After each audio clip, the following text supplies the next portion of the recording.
2011 do Supremo Tribunal Federal, que obrigou o município de São Paulo a matricular crianças em unidades de ensino infantil próximas de sua residência ou do local de trabalho de seus responsáveis legais, o relator Celso de Mello usou uma afirmação sob medida para ser aplicada hoje contra seu colega de STF, Ricardo Lewandowski. Ao criticar o inaceitável gesto de desprezo do poder público pela autoridade da Constituição, escreveu o decano da Corte: é que nada se revela mais nocivo, perigoso e ilegítimo do que elaborar uma Constituição sem a vontade de fazê-la cumprir integralmente, ou então de apenas executá-la com o propósito subalterno de torná-la aplicável somente nos pontos que se mostrarem ajustados à conveniência e aos desígnios dos governantes, em detrimento dos interesses maiores dos cidadãos. Exato, nada se revela mais nocivo, perigoso e ilegítimo do que o fatiamento inconstitucional, mas conveniente para o PT, da votação do impeachment de Dilma Rousseff, determinado por Lewandowski. Eu fiz um resumo inicial do caso no vídeo Golpe de Lewandowski Explicado, disponível no meu canal do YouTube, mostrando as manobras ilegais que levaram à manutenção da habilitação de Dilma Rousseff para ocupação de cargos públicos. Também fiz várias análises mais detalhadas, técnicas, lá no meu blog sobre essas manobras, mostrando inclusive que elas permitem que um presidente volte ao seu próprio governo após o impeachment. Porque Dilma, por exemplo, poderia ser nomeada para um ministério, para um cargo numa estatal, só não é porque se tornou inimiga mortal de Michel Temer e ele não vai fazer isso.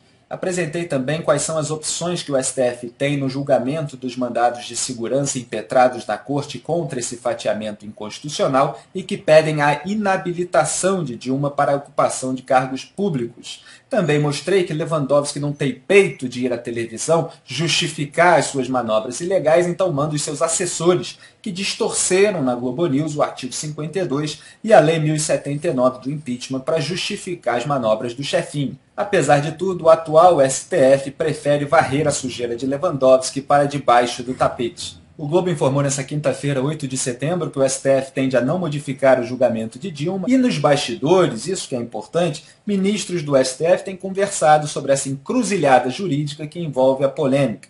De um lado, é pacífico o entendimento de que o Senado não poderia ter fatiado o julgamento. Isso porque a Constituição, no artigo 52, é clara: da perda do cargo em processo de impeachment decorre a inabilitação por 8 anos para o exercício de função pública. A alternativa para o STF não anular todo o julgamento seria derrubar só a votação no Senado relativa à inabilitação. Porém, a avaliação no tribunal é que a solução seria ainda mais confusa que o resultado do julgamento no Senado.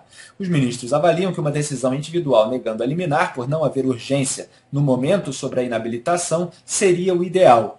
A discussão sobre esse tema no plenário da Corte ficaria para o futuro, quando o impeachment de Dilma não for mais uma comoção nacional. Pautar o assunto agora, logo após a condenação do Senado, acirraria ainda mais os ânimos no mundo político e nas ruas, avaliam os integrantes da Corte. Obviamente, Lewandowski contou com essa lerdeza, essa moleza, essa condescendência, esse corporativismo do STF quando articulou com a defesa de Dilma a manutenção dos direitos políticos da petista. Ele sabia que a anulação da sessão final do julgamento causaria vários problemas, porque Michel Temer já saiu de lá como presidente diretamente para a China, tomando decisões presidenciais que poderiam ser invalidadas em caso de anulação. Ele sabia também que quanto mais o tempo passasse, mais decisões presidenciais seriam tomadas e mais traumáticas seriam as consequências de uma anulação geral. Tanto é assim que, horas depois daquela matéria do Globo, a ministra Rosa Weber negou 5 liminares contra o fatiamento do impeachment e deu prazo de 15 dias para resolver pendências de outras 5 ações. Quer dizer, não deixou tudo para depois, deixou só metade, mas é a metade mais robusta, a metade mais importante, porque é referente às ações impetradas pelos maiores partidos e parlamentares.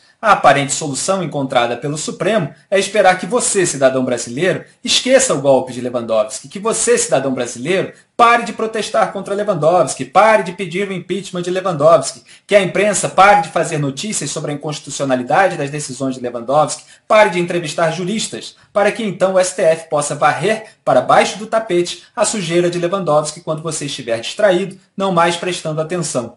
E o pior é que na segunda-feira, 12 de setembro, Carmen Lúcia assume a presidência do STF em lugar de Lewandowski, que assume a vaga de Carmen Lúcia na segunda turma do STF, responsável pelo quê? Pelo julgamento dos processos da Operação Lava Jato. Quer dizer, Lewandowski reforça a defesa de Lula no Supremo Tribunal Federal. O Brasil se livrou da pior presidente de sua história, pelo menos a tirou do cargo, mas ainda tem muito o que fazer, como se vê, para se livrar da infiltração petista em todas as esferas de poder. Enquanto isso, Dilma Rousseff vem morar aqui no Rio de Janeiro, na rua Joaquim Nabuco, a 200 metros da praia. Dilma